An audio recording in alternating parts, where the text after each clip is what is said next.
Jaco, ¿cómo podríamos comprender el funcionamiento de la mente para poder despertar? ¿Cómo ves vos esto? Mira, debiéramos partir de la realidad que el hombre se desconoce y por lo tanto es sumamente influenciable. Podríamos decir también, expuesto así de esta manera, que la mente es como que tuviera tres capas. En la primera capa se registran todas las influencias del medio ambiente. Debemos aceptar el hecho de que el ser humano se desconoce y por lo tanto es influenciable, y que la primera capa registra todas las influencias del entorno, de la vida de relación. En la segunda capa encontramos todos los conocimientos que tiene, que la mayoría no los necesita para nada. Y en la tercera capa, que sería como el núcleo de la mente misma, un punto de avanzada de la autenticidad del alma en la propia mente. Entonces, ¿cómo se podría provocar el despertar? Dándose cuenta de la influencia y automáticamente empieza a descartarse, y dándose cuenta de lo superfluo o innecesario que también empieza a descartarse. Entonces quedaría la mente como si fuera, en el buen sentido de la palabra, reducida a un núcleo mental. Pero en los 2/3 que se ha aclarado y que se ha desplazado todo lo inauténtico, florece la realidad. Automáticamente en esas zonas se va provocando tenuemente el despertar. Mira, fuera de cámara habíamos estado conversando con Marcelo, o él me explicaba el propósito de este diálogo. A ti te puso en el mundo del espíritu, a mí en el mundo de la ciencia, pero hay muchos elementos de coincidencia. Así que antes que me haga una pregunta, Marcelo, quisiera hacer algunos comentarios a lo que tú planteabas. Estoy totalmente de acuerdo con tu afirmación que hay que partir de la realidad. Ahora yo lo agrego algo desde una perspectiva científica con la frase de un teólogo que decía: la realidad falsamente manejada siempre toma confianza. Si no comprendo la realidad toma venganza, porque nosotros distorsionamos la realidad. La otra cuestión que tú señalabas, pero ahora yo lo voy a hacer desde otra perspectiva, más cerca de la ciencia, es la idea de utopía. La palabra utopía se presta a malas interpretaciones, porque algunos dicen, este es un utópico, un despistado, que piensa cosas que no ha realizado. No, en sentido estricto, la utopía, utopos, lo no existente, lo que no se ha dado. La utopía es lo que potencialmente se podría dar, pero que no se da. Hay gente, hay muchos autores que hablan del fin de la historia, el fin de la ideología y el fin de las utopías. Mira, Jaco o Marcelo, si yo estuviese convencido que la utopía ha muerto para siempre, yo no estaría esta noche con ustedes. Seguro. Porque tendríamos que aceptar que la raza humana está maldita para siempre, que no podríamos crecer. Eso me parece importante nosotros señalarlo y destacarlo. Y voy a una idea de Marcelo, que no lo presento, pero ahora yo voy a ser el comentador de Marcelo. Esta idea de ciencia y espíritu. Mira, yo creo, ahora hablo desde la perspectiva científica, exclusivamente. Hoy hemos desarrollado la ciencia a tal nivel que lo que hasta hace poco, por lo menos cuando yo era joven, era ciencia ficción, lo hemos superado.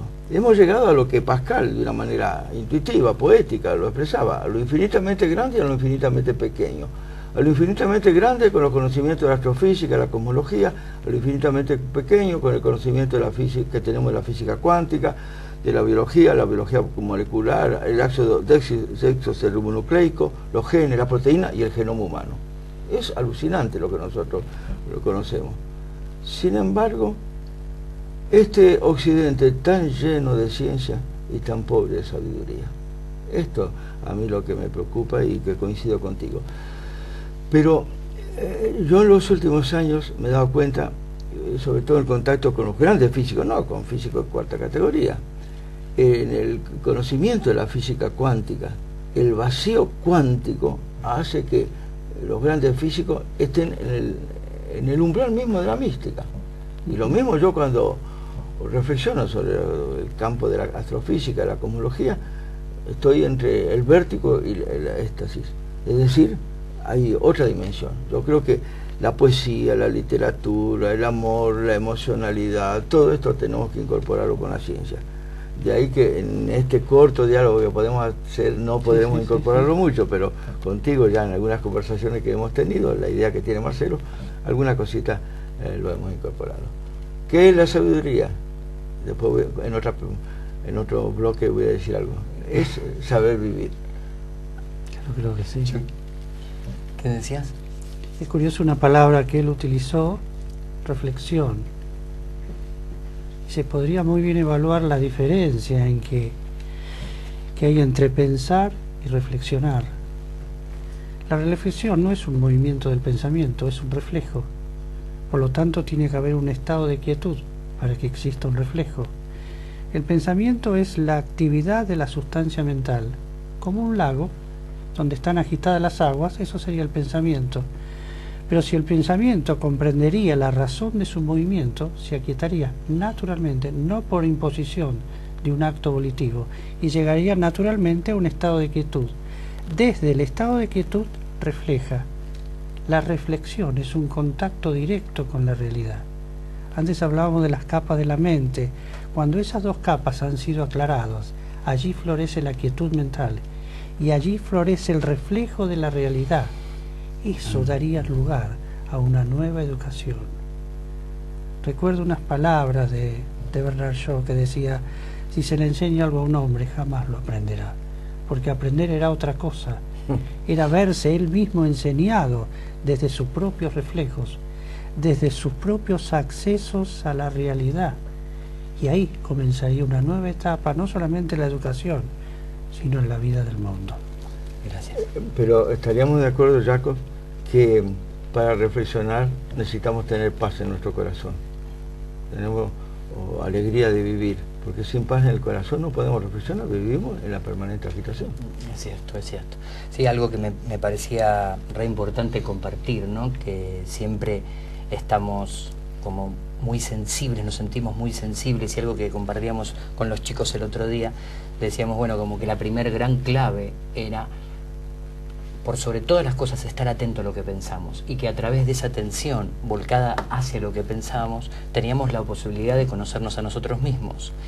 Una segunda clave, decíamos, que era vital tener una conciencia de propósito, o sea, hacia dónde nos dirigimos, o sea, hacia qué lugar vamos a ir. Y el tercer gran aspecto, que bueno, es un poco como con lo cual me gustaría como ir cerrando el programa, estaría en relación al amor. Decíamos que etimológicamente en nuestro idioma la palabra amor significa a-mor, sin muerte, lo que no puede morir. Entonces, bueno, quisiera que me hagan... Yo sé que los dos se salen de la vaina. Escucha, pero aquí sintetizamos tu idea al hacer este programa. Porque ¿cómo será el hombre y la mujer del siglo XXI? Una persona que conoce más pero que ama más. Porque nosotros somos la primera generación en la historia de la humanidad que tiene el triste privilegio de poder acabar con la especie humana, con la guerra nuclear o la catástrofe ecológica. Pero somos la primera generación también en la historia de la humanidad que por el desarrollo de la fuerza productiva podríamos acabar definitivamente con el hambre, la miseria, la pobreza, la exclusión social, la marginalidad. Pero no es un problema de ciencia y tecnología. He participado no hace mucho, en una reunión de científicos de Europa, Estados Unidos, Canadá y el subdesarrollado sudamericano que era yo, sobre ciencia y tecnología, el mundo del año 2020, con 8.000 millones de habitantes. Mira, ahí todos los científicos presentando estudios, investigaciones, estadísticas sobre los problemas humanos, pero yo no encontraba ninguna vibración en relación a los seres humanos de carne y hueso que sufren esos problemas. Entonces no es problema de conocimiento hoy, no, es el problema de la capacidad de amar. Maravilloso. ¿Qué me puedes decir acerca del amor? Bueno, tú has dicho muy bien de que es un estado sin muerte. Entonces uno podría empezar a considerar sobre qué tiene poder la muerte, sobre todo lo que gravita, sobre todo lo que se precipita. Tiene una tremenda auxiliadora en la ley de gravedad, que sí que todo lo que tiene peso y todo lo que cae es sensible al hecho de morir. Sin embargo, uno puede llegar a descubrir en su interior sustancias ingrávidas que no necesitan precipitarse, que no caen. Curiosamente, la muerte respeta eso, no tiene acción sobre eso. Me acordaba una frase maravillosa de Tagore que decía: la creación mata la muerte. ¿De dónde surge la creación? Del reino de lo ingrávido, del reino de lo inmanifestado. Ahí no llega la muerte. Es curioso eso. Sería muy bueno considerar todo aquello que la muerte comienza a respetar. Y yo creo que de acuerdo a eso esgrimiría el ser humano, y tal vez por primera vez, valores eternos que siempre lo habrían de acompañar. Muchas gracias. Vamos al corte.